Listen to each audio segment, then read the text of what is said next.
Hello friends, welcome back to my channel smile openly with doctor Poonam.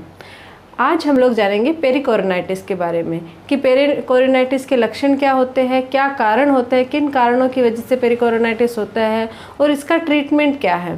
Pericoronitis का मतलब हो गया कि हमारी जो अक्कल दाढ़ होती है, जो विजडम टूथ होता है, उसके ऊपर मसूड़ा आना, वो थोड़ा सा टेढ़ा होता है और उसके ऊपर मसूड़े को आना ही हम पेरिकोरोनाइटिस बोलते हैं।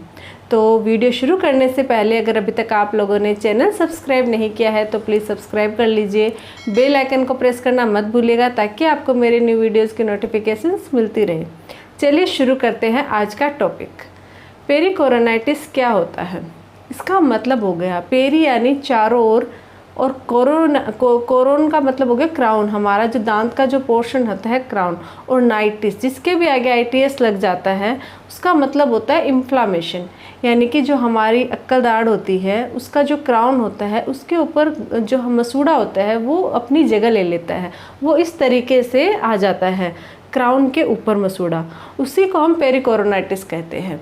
जब ये मसूड़ा हमारी जो अक्कल दाढ़ होती है उसके ऊपर आ जाता है, जब हम लोग खाना खाते हैं तो हमारा जो खाना होता है वो अक्कल दाढ़ होती है वहाँ पे फंस जाता है, क्योंकि वहाँ पे जो मसूड़ा है वो क्राउन के ऊपर रहता है।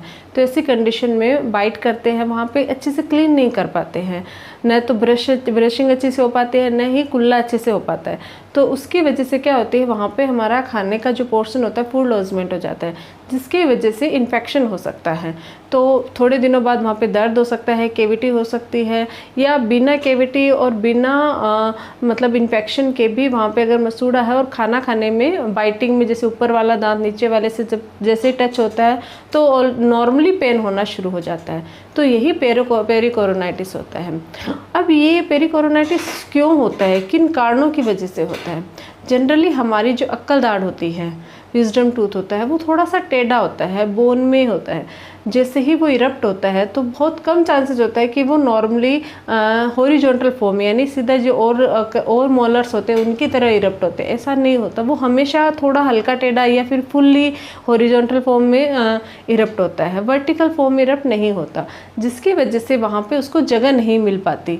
और बोन और जो हमारा सेकेंड मोलर होता है उसके बीच में जगह कम होने की वजह से वो थोड़ा सा टेढ़ा हो जाता है, और उसकी वजह से जो हमारा गम पोर्शन होता है मसूड़ा, वहाँ पे उसके ऊपर ओवरलैप कर जाता है, यानी उसके ऊपर आ जाता है क्राउन के ऊपर, और इसी वजह से वहाँ पे दर्द किसी भी कारण से, फूड लॉजमेंट की वजह से, इन्फेक्शन की वजह से, इन्फ्लामेशन की वजह से रेडनेस हो जाती है, स्वेलिंग हो जाती है।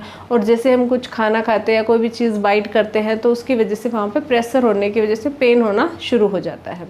तो ये होता है पेरिकोरोनाइटिस का कारण। अब जानते हैं कि इसके लक्षण क्या है। अगर आपके अक्कल दाढ़ के साइड में अगर आप खाना खा रहे हो और आपके तेज़ दर्द हो रहा है तो वो पेरिकोरोनाइटिस की वजह से हो सकता है। अगर आपको लग रहा है कि आपके मसूड़ा बार बार आपके दांतों के बीच में आ रहा है तो वो पेरिकोरोनाइटिस की वजह से हो सकता है। अचानक से दर्द हो जाता है, ब्लीडिंग भी हो जाती है, कभी कभी मसूड़ा है वो दांत के बीच में आ जाता है तो वहाँ पे ब्लीडिंग होनी शुरू हो जाती है, ये भी पेरिकोरोनाइटिस की वजह से हो सकती है। जब भी आपको लगे कि आपके पीछे की साइड अक्कल दाढ़ विजडम टूथ की तरफ दर्द हो रहा है तो उसका मोस्टली रीज़न पेरिकोरोनाइटिस होता है।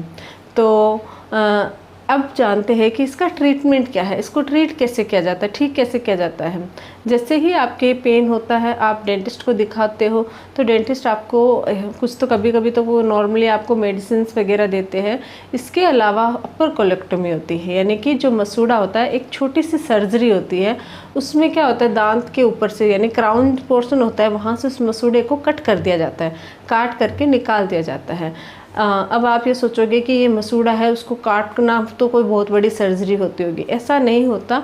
एक छोटी सी सर्जरी होती है जिसमें आपको इतना फील नहीं होता है, वहाँ से एनेस्थीसिया दिया जाता है और उस मसूड़े को तो कट करके हटा दिया जाता है, जिससे आप जब बाइट करते हो, खाना खाते हो तो आपको कोई प्रॉब्लम नहीं होती, साथ ही कोई इन्फेक्शन होने के जो चांसेस होते हैं वो भी कम हो जाता है।